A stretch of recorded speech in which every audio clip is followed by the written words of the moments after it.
Dans un monde récemment sorti des eaux du déluge, l'humanité se trouve à la croisée des chemins de l'histoire. Une vaste plaine, la plaine de Shinar, devint le théâtre du prochain acte de la saga humaine. Mais comment en sommes-nous arrivés là? Notre histoire commence avec la lignée de Noé, l'homme juste qui a navigué sur les eaux tumultueuses pour donner une seconde chance à l'humanité. Dans Cham et Japheth, les trois fils de Noé devinrent les piliers sur lesquels le nouveau monde serait construit. D'eux descendent les peuples et les nations, répartis sur des terres vastes et diverses.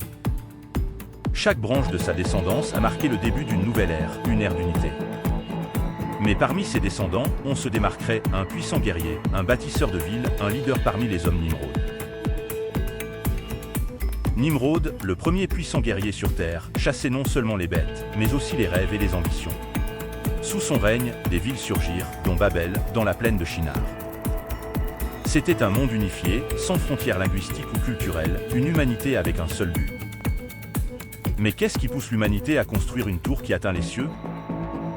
Quel était le véritable désir derrière cette ambition monumentale? La réponse nous amène au cœur de ce que signifie être humain. La recherche de sens, de transcendance, de laisser une marque indélébile dans la trame du temps.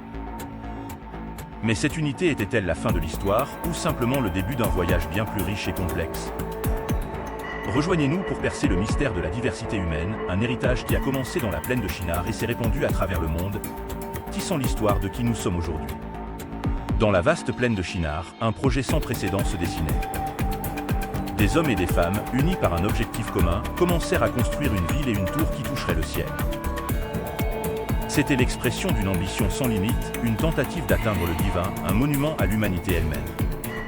En utilisant des briques cuites comme pierre et du bitume comme mortier, ils ont non seulement construit une structure physique, mais ont également tissé le rêve d'une identité collective qui défierait le temps et l'espace. Faisons-nous un nom, afin que nous ne soyons pas dispersés sur la surface de la Terre entière, disait-il, révélant un profond désir d'unité et de permanence. Mais qu'est-ce que l'ambition humaine aux yeux du divin? Une tour qui cherche à toucher le ciel est-elle un geste d'audace ou une recherche de sens au-delà de la Terre? Cette volonté de laisser une marque indélébile, de construire quelque chose qui transcende les générations, a révélé à la fois la force et la fragilité de la condition humaine. À mesure que la tour s'élevait, les tensions augmentaient également, anticipant une intervention qui changerait à jamais le cours de l'humanité. Le rêve d'une humanité unie sous un même ciel était sur le point d'atteindre son tournant. Nous étions à l'aube d'un moment qui définirait non seulement notre histoire, mais aussi notre diversité.